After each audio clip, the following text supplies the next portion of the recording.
नमस्कार दोस्तों, आज बात करने वाला हूँ एक ऐसे युद्ध की जो करीब आज से 200 साल पहले हुआ था, जिसमें 28,000 लोगों को सिर्फ 500 महारों ने मार दिया था भीमा कोरेगांव पर।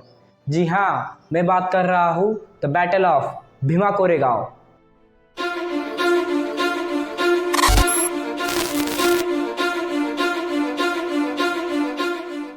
भीमा कोरेगांव ये एक जगह है गाइस, जो कि महाराष्ट्र के पुणे डिस्ट्रिक्ट में है। इसी जगह पर 1 जनवरी 1818 को ये युद्ध लड़ा गया था। यह युद्ध पेशवा और महारों के बीच लड़ा गया था। पेशवा की तरफ से पेशवा बाजीराव लीड कर रहे थे आर्मी को, और उनके पास कुल 28,000 सैनिक थे। 28,000 में से 20,000 इन्फेंट्री सोल्जर्स थे और 8,000 कैवेलरी सोल्जर्स थे। यहाँ पर इन्फेंट्री और कैवेलरी का मतलब है गाइस, 8,000 ऐसे सैनिक थे जो कि घुड़सवार थे और 20,000 सैनिक ऐसे थे जो कि पैदल जा रहे थे। पेशवा बाजीराव जो कि लीड कर रहे थे पेशवा के सोल्जर्स को, उनके साथ अप्पा देसाई, बापू गोखले और त्रिम्बाकजी डेंगले थे। अभी तक देखा हमने ये युद्ध कब हुआ और कहाँ हुआ, और अब हम देखने वाले हैं ये युद्ध कैसे हुआ। आखिर क्या हुआ था 1 जनवरी 1818 को। ईस्ट इंडिया कंपनी क्या थी, पेशवाओं का क्या रोल था इसमें, और महारों को किस लेवल पर देखा जाता था सोसाइटी में। चलिए समझने की कोशिश करते हैं आज की इस वीडियो में।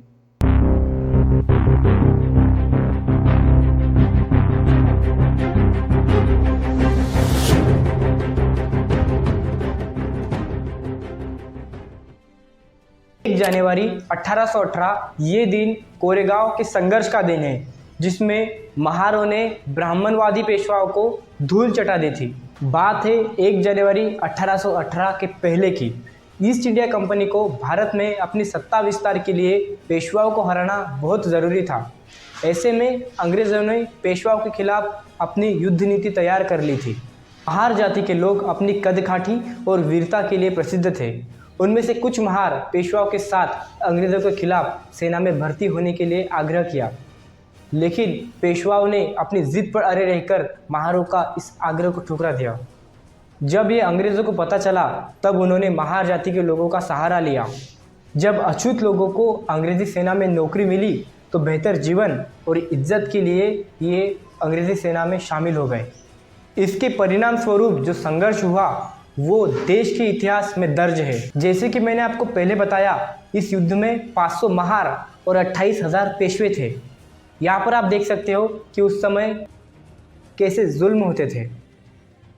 हम सिर्फ एक कल्पना कर सकते हैं कि 500 महार सैनिकों ने किस जज्बे से लड़ाई लड़ी होगी कि उन्होंने 28,000 पेशवों को धूल चटा दी। दूसरे शब्द में कहे तो एक तरफ ब्राह्मण राज बचाने की फिरसत में थे पेशवाएं, और दूसरी तरफ पेशवाओं के पश्चात अत्याचारों का बदला लेने के लिए गुस्से में टमटमाए महार। आखिरकार इस घमासान युद्ध में पेशवाओं की शर्मनाक हार हुई। 500 सैनिकों की छोटी सी सेना ने हजारों सैनिकों के साथ 12 घंटे वीरतापूर्वक लड़ाई की। भेदभाव के पीड़ित महारों की युद्ध के प्रति दृढ़ता का अंदाज़ा इसी से लगाया जा सकता है कि महार के ज़्यादातर सिपाही बिना पेट भर खाने और पानी के लड़ाई की पहली रात 43 किलोमीटर पैदल चलकर युद्ध स्थल पर पहुँचे, और यह एक वीरता की मिसाल है। और यह युद्ध होने के बाद इस युद्ध पर जितने भी सैनिकों ने अपनी जान गंवाई और जितने भी शहीद सैनिक थे, उनके लिए एक स्मारक बनाया गया, और जिसे आज भीमा कोरेगांव स्तंभ के नाम से जाना जाता है। और ये महार रेजिमेंट के साहस का प्रतीक है। इस स्तंभ पर उन शहीदों के नाम लिखे हुए हैं जो कि इस युद्ध में मारे गए थे, और 1851 में इनको मेडल देकर सम्मानित भी किया गया। बहुजन समाज के लोगों को ये घटना जानना बेहद ज़रूरी है। ये घटना एक तरफ दलितों की शौर्य गाथा है, तो वही मनुवादियों के मुंह पर एक कालिक। इस घटना में 500 महान वीर नायकों ने हिस्सा लिया था, और ये सारे लोग बहुजन समाज के नायक थे। इस इतिहास दिन को याद करते हुए डॉक्टर बाबा साहेब आम्बेडकर प्रति वर्ष 1 जनवरी को उस महान स्थल पर जाकर उन 500 महान सैनिकों को नमन किया करते थे, और उस दिन को आज शौर्य दिन के नाम से जाना जाता है। और इसी शौर्य दिन की आपको हार्दिक शुभकामनाएं। और यहाँ पर आप मेरे प्रीवियस वीडियोस देख सकते हो। वीडियो पसंद आया तो वीडियो को लाइक कीजिए और मेरे चैनल लिमिटलेस नेटवर्क को सब्सक्राइब कीजिए। बहुत बहुत धन्यवाद।